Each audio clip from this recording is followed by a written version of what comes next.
Hello दोस्तों, हम लोग पढ़ रहे थे जबलपुर संभाग के बारे में, जिसमें 4 ज़िले हम पढ़ चुके हैं। टोटल 8 ज़िले थे इसमें। और आज बारी है सिवनी ज़िले की, तो सिवनी ज़िले के बारे में पढ़ेंगे। तो दोस्तों, मैं ये बता दूं कि ये मेरी वीडियोस में जितने भी कंटेंट है वो सब मुकेश माहेश्वरी के बुक MPGK से है। ठीक है, आइए शुरू करते हैं। तो जबलपुर संभाग के बारे में जितने भी इंफॉर्मेशन है थोड़ा रिवाइज कर लेते हैं। तो यह क्षेत्रफल में सबसे बड़ा संभाग है। ये संभाग ही है जो क्षेत्रफल में सबसे बड़ा है। और इस संभाग का मुख्यालय कहाँ है? जबलपुर में। तो जबलपुर में है इसका मुख्यालय। और डिंडोरी पुनः जबलपुर में शामिल हुआ कब? 2012 में। ठीक है, और इसमें 8 ज़िले हैं। तो डिंडोरी पुनः शामिल हुआ जबलपुर में कब? 2012 में। और ये क्षेत्रफल में सबसे बड़ा संभाग है और इसका मुख्यालय जबलपुर ही है। तो इसमें 8 ज़िले थे, जिसमें से जबलपुर है, कटनी, नरसिंहपुर, छिंदवाड़ा, सिवनी, डिंडोरी, मंडला, बालाघाट। तो ये टोटल 8 ज़िले हैं जो जबलपुर संभाग के अंडर में आते हैं। और इनमें से 4 ज़िले हम पढ़ चुके हैं, फुल इंफॉर्मेशन ले चुके हैं जो भी मुकेश माहेश्वरी बुक के अंदर था। अब आज हम पढ़ेंगे सिवनी ज़िले के बारे में। तो देखते हैं सिवनी ज़िले के बारे में।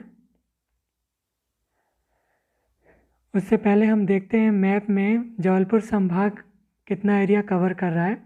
तो कटनी, जबलपुर, नरसिंहपुर, सिवनी, छिंदवाड़ा, बालाघाट, मंडला, डिंडोरी। तो ये टोटल 8 ज़िले हैं, तो इतना एरिया कवर कर रहा है ये। और मैप में हमेशा रिवाइज करते हैं, तो ये तो याद हो गई होंगी चीज़ें। आगे देखते हैं।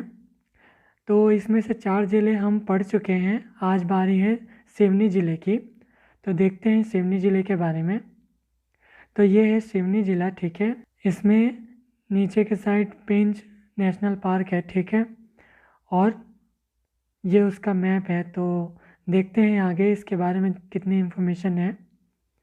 तो सिवनी के बारे में है, पहली बात, मध्य प्रदेश का लखनऊ।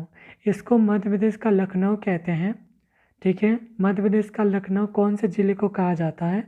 तो सिवनी ज़िले को कहा जाता है। ठीक है, जिसको हमने मैप में देख लिया कि वो कहाँ है। ठीक है, और मोगली लैंड,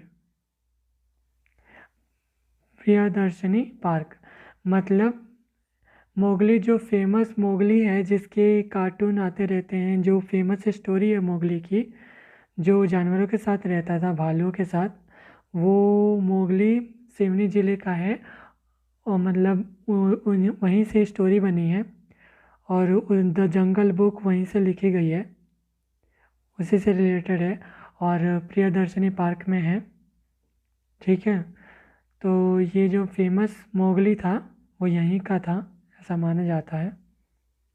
आगे देखते हैं। आगे देखते हैं समुद्री घोड़ा सिंहन आकृति। मतलब जब हम इसका मैप देखेंगे तो इसका मैप कुछ समुद्री घोड़े जैसा है, सिंहन आकृति है, हम देख सकते हैं, ये है। तो इस मैप को ध्यान से देखेंगे तो कुछ वैसा ही स्ट्रक्चर दिखाई पड़ेगा। आगे देखते हैं। तो नेक्स्ट पॉइंट है, सियोना वृक्ष के नाम पर सिवनी ज़िले का नाम पड़ा। ठीक है, सियोना एक वृक्ष है जिसके नाम पर ही इसका नाम सिवनी ज़िला पड़ा। और इसका इस्तेमाल ढोलक की लकड़ी बनाने में किया जाता है। तो इसका मेन यूज़ क्या है? ढोलक की लकड़ी बनती है। ढोलक वैसे देखने में तो नॉर्मल सा लगता है, लेकिन उठाने से वो भारी होता है, तो वो इसी लकड़ी से बना होता है। ठीक है, आगे देखते हैं। पेंच राष्ट्रीय उद्यान, जो सिवनी ज़िला है इसकी खासियत है पेंच राष्ट्रीय उद्यान। तो टाइगर प्रोजेक्ट है ये। तो इसके बारे में देखते हैं। तो ये है मैप, जिसमें नीचे की साइड देख सकते हैं पेंच नेशनल पार्क है। ठीक है, और आगे बढ़ते हैं। तो ये सिवनी ज़िला है और सिवनी ज़िले से रिलेटेड ये पेंच नेशनल पार्क है। और एशिया का सबसे बड़ा मिट्टी का बांध, एशिया का सबसे बड़ा मिट्टी का बांध संजय सरोवर बांध छपारा भीमगढ़ सिवनी में वैनगंगा नदी पर बना है। ठीक है, ये एक बहुत ही इम्पोर्टेंट बात है कि एशिया का सबसे बड़ा मिट्टी का बांध संजय सरोवर बांध तो भीमगढ़ सिवनी में वैनगंगा नदी पर बना है। कहाँ बना है? वैनगंगा नदी पे भीमगढ़ सिवनी में, और संजय सरोवर नाम है इसका, और एशिया का सबसे बड़ा मिट्टी का बांध है। ठीक है, राष्ट्रीय राजमार्ग के बारे में बात करें तो इस ज़िले में कितने राष्ट्रीय राजमार्ग हैं? तो NH7 है, NH34 है, NH44 है और NH347 है। तो ये टोटल 4 राष्ट्रीय मार्ग गुजरते हैं सिवनी ज़िले से। तो ये आगे बढ़ते हैं। नदियाँ, अगर नदियों की बात करें तो नदियों के बारे में क्या इन्फॉर्मेशन है सिवनी ज़िले के बारे में? तो पेंच है, वैनगंगा है। तो ये 2 नदियाँ हैं जो सिवनी ज़िले में बहती हैं। ठीक है, आगे देखते हैं। सिवनी का नामकरण कैसे हुआ? तो इस सिवनी ज़िले के बारे में ज़्यादा कुछ इम्पोर्टेंट बात है नहीं, जितनी भी चीज़ें थी हमने शॉर्ट में पढ़ लिया। तो अब क्वेश्चन आंसर देखते हैं। सिवनी का नामकरण कैसे हुआ? तो सियोना नामक वृक्ष पर, सियोना नामक नृत्य पर, सियोना नामक खनिज पर, या सियोना नामक ग्राम पर। तो ये तो हमें पता ही है, वृक्ष के नाम पे इसका नामकरण हुआ है। आगे देखते हैं। सिवनी में वैनगंगा नदी का उद्गम है, तो कहाँ पे है? पेंच में, मुदारा में, भीमगढ़ में कि सियोना में? तो वैनगंगा नदी का उद्गम कहाँ पे है? सिवनी ज़िले में। तो इसका आंसर सेकंड है, मुंदारा में। मुंदारा से इसका उद्गम है। किसका? वैनगंगा का। ठीक है, आगे देखते हैं। सिवनी में स्थित भीमगढ़ क्यों जाना जाता है? सिवनी में जो भीमगढ़ है वो क्यों जाना जाता है? ये बहुत फेमस जगह है सिवनी ज़िले की, और यहाँ क्यों जाना जाता है? एशिया का सबसे बड़ा कीचड़ बांध है, विश्व का सबसे बड़ा कीचड़ बांध है, या एशिया का सबसे ऊंचा कीचड़ बांध है, कि मध्य प्रदेश का सबसे बड़ा कीचड़ बांध है? तो ये एशिया का सबसे बड़ा कीचड़ बांध है। तो इसका आंसर 1 है। आगे देखते हैं। तो सिवनी में कौन कौन सी नदियाँ बहती हैं? सिवनी ज़िले में कौन कौन सी नदियाँ बहती हैं? तो पेंच, नर्मदा, सिंध, पेंच व नर्मदा। तो इन चारों ऑप्शन में से कौन सी नदियाँ बहती हैं? तो आंसर है 1, पेंच नदी बहती है। ठीक है, नेक्स्ट देखते हैं। इनमें से कौन सा NH सिवनी से गुजरता है? तो NH34, NH44, NH347 के उपर्युक्त सभी।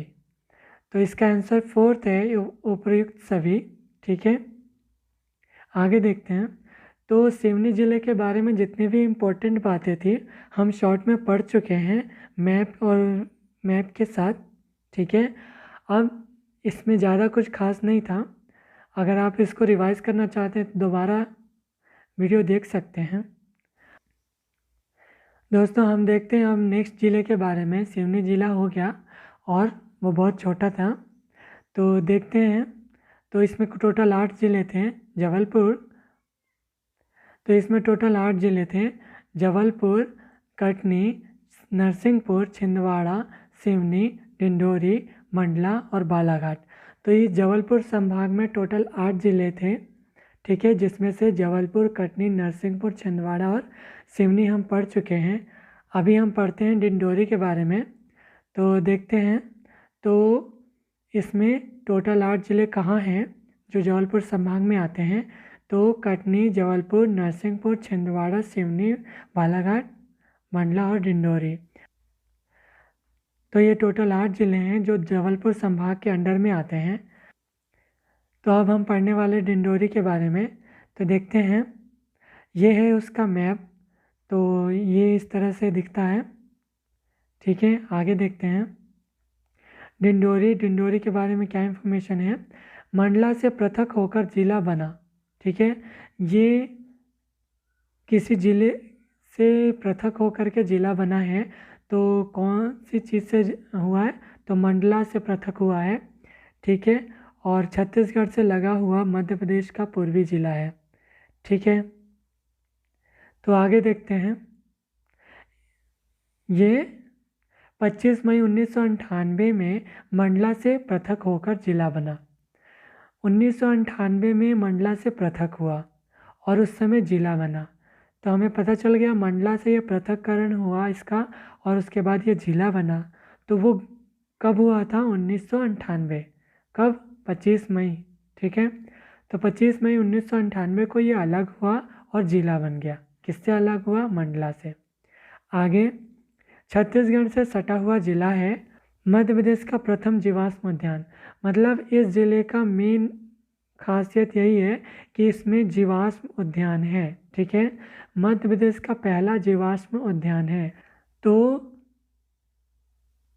जीवाश्म उद्यान क्या होता है? मतलब इस उद्यान में बहुत सालों पहले के पेड़ पौधों के जीवाश्म रखे हुए हैं। ठीक है, तो मध्य प्रदेश का प्रथम जीवाश्म उद्यान यहीं पर है, डिंडोरी में। आगे देखते हैं, सर्वाधिक ग्रामीण जनसंख्या प्रतिशत यहीं पे है 95.40%। ठीक है, आगे, सरई पिपरिया एंड घोघवा। सरई पिपरिया एंड घोघवा की बात करें तो इस ज़िले में जगह है, तो देखते हैं इसके बारे में। इसका अधिकांश क्षेत्र राष्ट्रीय जीवाश्म उद्यान के अंतर्गत है। ठीक है, तो इस जगह का जो ज़्यादातर पार्ट है वो किसके अंडर में है? राष्ट्रीय जीवाश्म उद्यान के अंडर में है। और मध्य प्रदेश का सबसे छोटा राष्ट्रीय उद्यान 0.27 वर्ग किलोमीटर है यही। ठीक है, तो राष्ट्रीय जीवाश्म उद्यान तो जान चुके हैं, डिंडोरी के लिए बहुत ज़्यादा इम्पोर्टेंट है, तो इसके बारे में इतनी इन्फॉर्मेशन हो गई। यह मध्य प्रदेश का सबसे छोटा राष्ट्रीय उद्यान है और इसका अधिकांश क्षेत्र, मतलब सरई पिपरिया एवं घोघवा का अधिकांश क्षेत्र किस में आता है? राष्ट्रीय जीवाश्म उद्यान के अंडर में आता है। फिर ये देख सकते हैं, ये है राष्ट्रीय जीवाश्म उद्यान।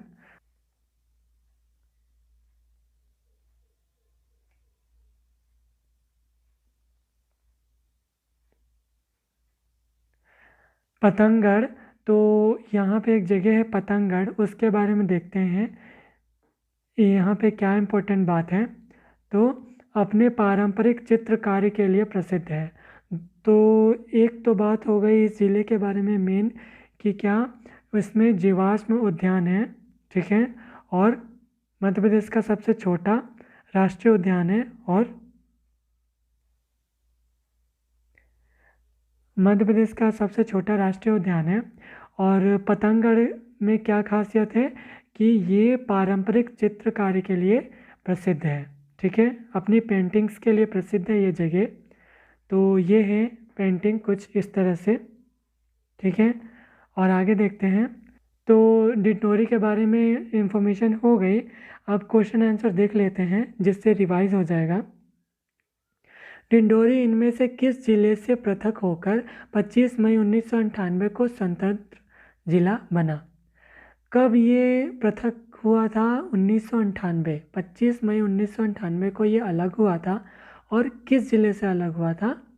तो ये जबलपुर से अलग हुआ था, मंडला से हुआ था, अनूपपुर से हुआ था, कि शहडोल से हुआ था? तो इसका आंसर है मंडला। आगे देखते हैं, डिंडोरी किस एक राज्य की सीमा को छूता है? तो ये किस एक राज्य को सीमा को छूता है? महाराष्ट्र को, उत्तर प्रदेश को, छत्तीसगढ़ को, कोई नहीं? तो इसका आंसर है छत्तीसगढ़। ठीक है, तो आगे देखते हैं। फॉसिल क्या है? जीवाश्म क्या है? तो वन क्षेत्र, जीवाश्म क्षेत्र, ईंधन क्षेत्र या उद्यान? तो ये फोर्थ है, उद्यान है, फॉसिल नेशनल पार्क है। डिंडोरी के संदर्भ में एक गलत तथ्य है। तो डिंडोरी के संदर्भ में क्या क्या सही है, क्या गलत है? न्यूनतम सिंचित क्षेत्र है, और न्यूनतम जनघनत्व वाला जिला है, और सर्वाधिक ग्रामीण जनसंख्या प्रतिशत वाला जिला है, या यह सभी तथ्य गलत है? तो इसका आंसर फोर्थ है, यह सभी तथ्य गलत है। ठीक है, आगे नेक्स्ट क्वेश्चन देखते हैं। तो इसका आंसर फोर्थ है, यह सभी तथ्य गलत हैं। तो इन चारों में से जो गलत बात है वो क्या है, वो ऑप्शन फोर्थ है, क्योंकि ऊपर के 3 सब सही हैं। न्यूनतम सिंचित क्षेत्र है और न्यूनतम जन घनत्व वाला जिला है और सर्वाधिक ग्रामीण जनसंख्या प्रतिशत वाला जिला है। लेकिन जो फोर्थ ऑप्शन है ये गलत है। ठीक है, आगे देखते हैं। सरई पिपरिया क्यों जाना जाता है, इसकी क्या खासियत थी जो हमने पढ़ लिया है। तो ऑप्शन है राष्ट्रीय जीवाश्म उद्यान के लिए, अंतर्राष्ट्रीय जीवाश्म उद्यान के लिए, राजकीय जीवाश्म उद्यान के लिए, केवल डिंडोरी विशेषता उद्यान के लिए। ठीक है, तो इसका आंसर है फर्स्ट, राष्ट्रीय जीवाश्म उद्यान के लिए फेमस है।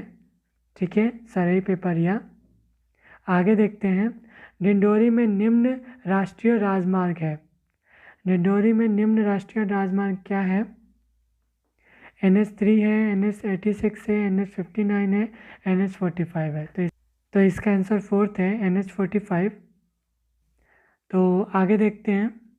तो ये डिंडोरी ज़िले के बारे में सारी इन्फॉर्मेशन हो गई। इसमें भी कुछ खास बात ज़्यादा नहीं थी, कुछ ही इम्पोर्टेंट बातें हैं।